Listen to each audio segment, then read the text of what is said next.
নিজের হাতে বেলচা দিয়ে গাছের গোড়ায় মাটি দিচ্ছেন উত্তর কোরিয়ার সর্বোচ্চ নেতা কিম জং উন। তার পাশেই বাবার সাথে কাজে হাত লাগিয়েছেন মে জু আয়ে। পাশেই ছিলেন কিমের স্ত্রী রি সলজু।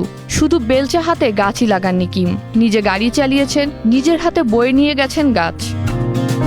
বিশ্বের অন্যতম ক্ষমতাধর ও আলোচিত নেতা কিম জং উনকে সচরাচর এমন রূপে দেখা যায় না। উত্তর কোরিয়ার সর্বোচ্চ নেতা কিম জং উন নিজেই একটি ছোট ফর্কলিফট চালাচ্ছেন, আর সেই ট্রাকে দাঁড়িয়ে আছেন তার বোন কিম ইয়ো জং এবং সরকারের বড় বড় কর্মকর্তারা। উত্তর কোরিয়ায় তৈরি হচ্ছে এক বিশাল স্মৃতিস্তম্ভ।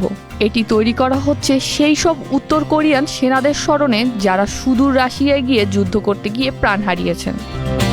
কিম জং উনের সঙ্গে ছিলেন তার মেয়ে কিম জু এ, যার গলায় জড়ানো ছিল একটি লাল রঙের স্কার্ফ। বাবার সাথে তাল মিলিয়ে তাকেও বেলচা হাতে মাটি খুঁড়তে এবং গাছ লাগাতে দেখা গেছে। পাশেই ছিলেন কিমের স্ত্রী রি সলজু ও। সবাই মিলে সেনাদের আত্মার শান্তির জন্য এবং তাদের বীরত্বকে সম্মান জানাতে সেখানে গাছ লাগান। 2024 সালে রাশিয়ার সাথে উত্তর কোরিয়া একটি প্রতিরক্ষা চুক্তি করেছিল। সেই চুক্তির আওতায় ইউক্রেনের বিরুদ্ধে যুদ্ধ করার জন্য কিম জং উন প্রায় 14,000 সেনা পাঠিয়েছিলেন রাশিয়ায়। দক্ষিণ কোরিয়া এবং পশ্চিমা বিশ্বের গোয়েন্দা তথ্য অনুযায়ী সেই যুদ্ধে উত্তর কোরিয়ায় প্রায় 6,000 সেনা মারা গেছে।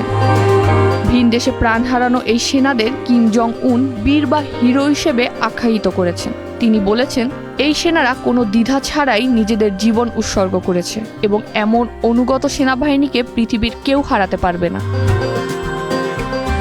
সাধারণত কিম জং উনকে মিসাইল বা বোমার পাশে দেখা গেলেও বেলচে হাতে গাছ লাগানো এবং ট্রাক চালানোর এই দৃশ্য বুঝিয়ে দিচ্ছে রাশিয়ায় এত বিপুল সংখ্যক সেনা হারিয়েও তিনি হয়তো দেশের মানুষকে বোঝাতে চাইছেন যে সরকার নিহতদের ভোলেনি এবং তাদের সর্বোচ্চ সম্মান দেওয়া হচ্ছে।